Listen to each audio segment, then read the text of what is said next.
Hello, third year listeners. I'm Nancy Schick of Third Year Conflict Resolution, and I decided to start doing these again at a request of several people. I had been doing these during the pandemic, what we call the third year Thursday at 3 p.m. Normally, I do these on the third Thursday of each month at 3 p.m. Eastern. Today, I was super busy, so I decided to do it at 3 p.m. Central, and then realized that this was not going to work on LinkedIn Live. So we're going to do these here on YouTube going forward. So again, I'm Nancy Schick of 30-Year Conflict Resolution, and we're in our 19th year of helping people resolve workplace conflicts. So I work with things like discrimination, sexual harassment, and worker misclassification. That's a really hot topic right now. If you're not sure what that's about, I have lots of videos down here on the channel. If you just go down and subscribe, you can find them. Also, look for worker misclassification. It's basically where you decide that someone is an independent contractor, and really the government says no, that's an employee, and you can get in a lot of trouble for not having the appropriate insurance in place, with the doing payroll tax withholdings, et cetera. So I end up resolving a lot of conflicts there. But really, what I love doing is helping workplaces come together to create peace and productivity, right? I think most of us go into jobs with the intent of doing something good there. Yes, you're there to get your paycheck, and we understand that. So is your boss. Everybody needs to have some money to have the life that they want, but it doesn't have to be work, the four-letter word. So I'm in this business because I really am out to create a more peaceful world generally. I'd like for it to be more peaceful and equitable and fair for everyone. And that's a huge, huge goal. But it's my life's work, and I can do this much toward it. So I invite you to share what you're working on and how you're contributing to more peace and productivity in the world. Maybe productivity has even a little trigger for you, because productivity, too much of it, is depleting our environment, which is causing a whole host of problems. And that's okay if that's your commitment too, right? There's room for all of us. And that's the other thing I work with people on in the mediation context, in the diversity training that I do. I think that we can come together in harmony. It's not easy because we're all very different, but a lot of our most basic needs are similar, and we can find that commonality, and then we build on that. But why then do I choose employment?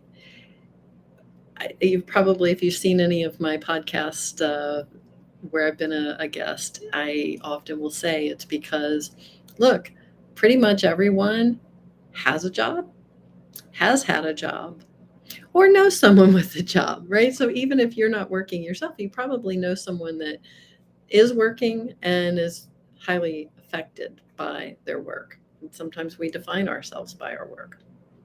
So it's this, again, great common bond that we have, where I can start weaving things together and start building bridges. That's what I like to do with people. So I also have an HR background, and that is something that I try to tie in. And I have been a litigant in an employment case. That was not a pleasant experience, which is how I ended up in mediation as a profession. Look, I'm a litigator. I've done some great work in the courtroom, and I can do that work. But great work in the courtroom means that I have to help the court decide who's the winner and who's the loser. I personally think parties can both be winners.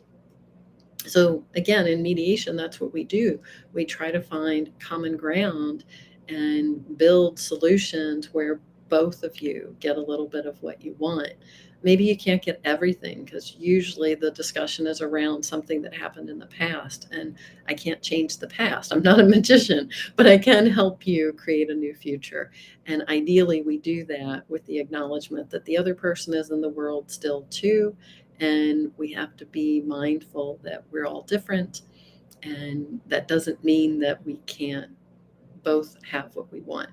Because with us being different, sometimes what we want is different. And in the mediation context, one of the first stories that we learn is about a couple of siblings who were fighting over an orange, and the parent got tired of hearing them fight over it and just took the orange, was the very last one, right, and just sliced it in two, gave them each half.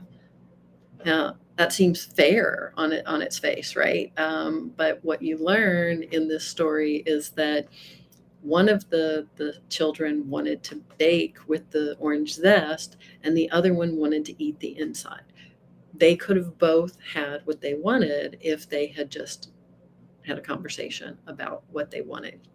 It's not always just split things equally, right? And because I'm in diversity, I think we can look at that in the context of separate but equal, and how that was not an effective tool in integrating people. So that's what I work on, and it's also something that I just wanted to put out there for you all. Start inviting you to come back on the third Thursday of next month at 3 p.m. Eastern. Ask me your questions. You're also welcome to comment on this video. I'll be looking at the comments. Reach out to me. I know that some of these conversations are very, very difficult, and I know that they definitely can trigger different emotional states. It can be that you get very defensive or angry, or it hurts. Maybe it's sad for you because it reminds you of something that you went through. Or maybe you're just feeling the hurt of the other people that are going through it. That's why I close all of my 3-minute videos that I do every week with keep listening with your third ear for the hurts you can heal. Because there are a lot of them we can heal for each other. And when we start doing that, we shift what's going on. So again, feel free to reach out. I'm happy to help you with this.